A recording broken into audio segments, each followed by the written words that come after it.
Hello, হালকা করে তো সকাল সকাল বেরিয়েছি ঘুরু ঘুরু করতে। তো গাড়িটা ওখানে পার্কিং করে দিয়েছি, দেখতে পাচ্ছ। তো হালকা করে এখন মা বাবাকে নিয়ে যাব ঘুরতে। তো এখন মা ওখানে দাঁড়িয়ে রয়েছে আর এখন আমি গাড়ির কাছে চলে এসেছি। যারা যারা চেনো না তো এই নাম দেখে চিনে যাবে ঠিক আমার গাড়ি। আর দেরি না করে হালকা করে বেরিয়ে গেছি, কোনো এক্সপ্রেস ধরে নিয়েছি। তো এখন দেখতে পাচ্ছ পুরো ফুল ফ্যামিলি আমাদের টিম যাচ্ছি এখন মাসির বাড়ি। তো এখন প্রচুর গান ফান শুনতে শুনতে মজা করতে করতে যাচ্ছি। তো হালকা করে এখন সেকেন্ড ব্রিজে চলে এসেছি। তো সেকেন্ড ব্রিজ টপকে দেন তারপর যাবো আমাদের গন্তব্যস্থলে। সকালবেলায় হুগলি সেতু খুব সুন্দর লাগে। আর এখন চলে এসেছি বিড়লা মন্দিরে, তার জন্য হালকা করে নমস্কার করে বেরিয়ে গেলাম আমার গন্তব্যস্থলে, মানে আমাদের মাসি বাড়ি। তো মায়ের সোয়াগ দেখছো কিভাবে ফোনে কথা বলছে, মানে ছেলের গাড়ি বয়স একটু তো ভাব নিতেই হবে। তো এরকম ব্যাপারটা। হালকা করে মাসি বাড়ি ঢুকে চলে এসেছি খেলার মাঠ দেখতে। এখানে একটু এসে আমি রেস্ট ফেস্ট নিচ্ছি, বুঝতেই পারছো। তো এখন হালকা করে মায়ের কাছে চলে এসেছি। মা এখন প্রচুর মজা আছে আর এখন হালকা করে হেভি হেভি রান্না বান্না হচ্ছে।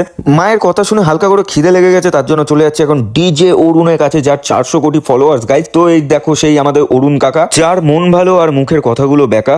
তার 400 কোটি ফলোয়ার্সরা এসে খাচ্ছিল, তার জন্য আমার খিদে মরে গেছে। আমি তার জন্য চলে যাচ্ছি আমার বাড়ির দিকে, কারণ আমি একটু দেখতে এসেছিলাম, কারণ মাসি বাড়ি এসেছি বস, খাবো না টিফিন এরকম হয়। তো এখন ভাইকে নিয়ে একটু ঘুরু ঘুরু করতে যাচ্ছি, কারণ প্রথম গাড়ি, ভাইও মজা পাচ্ছে।